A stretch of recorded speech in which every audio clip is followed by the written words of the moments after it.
অনেক সময় চুপচাপ থাকা মানুষকে অন্যরা কম গুরুত্ব দেয়, কিন্তু এর কারণ চুপচাপ থাকা নয়।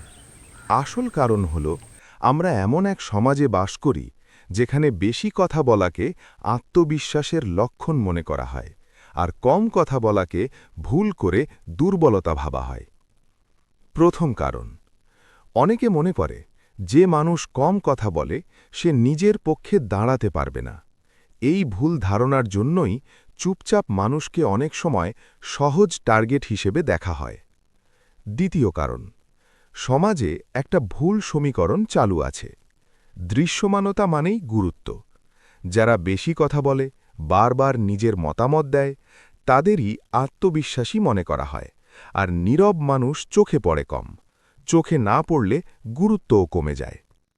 তৃতীয় কারণ, অনেক চুপচাপ মানুষ নিজের সীমা স্পষ্ট করে না। অপছন্দ হলেও চুপ থাকে, অসম্মান হলেও প্রতিক্রিয়া দেখায় না। ফলে অন্যরা ধরে নেয় এতে কোনো সমস্যা নেই। এভাবেই ধীরে ধীরে তার গুরুত্ব কমে যায়। চতুর্থ কারণ, সব মানুষ নীরবতার মানে বোঝে না। নীরবতা মানে হতে পারে গভীরতা, পর্যবেক্ষণ, আত্মনিয়ন্ত্রণ। কিন্তু অনেকেই এটাকে আত্মবিশ্বাসের অভাব বলে ভুল করে ব্যাখ্যা করে। তবে একটা কথা খুব গুরুত্বপূর্ণ, সব চুপচাপ মানুষ কম গুরুত্ব পায় না।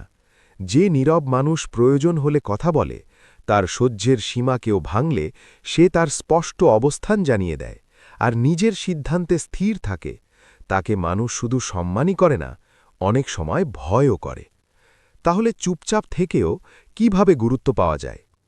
যখন দরকার তখন পরিষ্কারভাবে কথা বলুন। অযথা কথা নয়, ঠিক জায়গায় কথা বলুন। শরীরী ভাষা দৃঢ় রাখুন।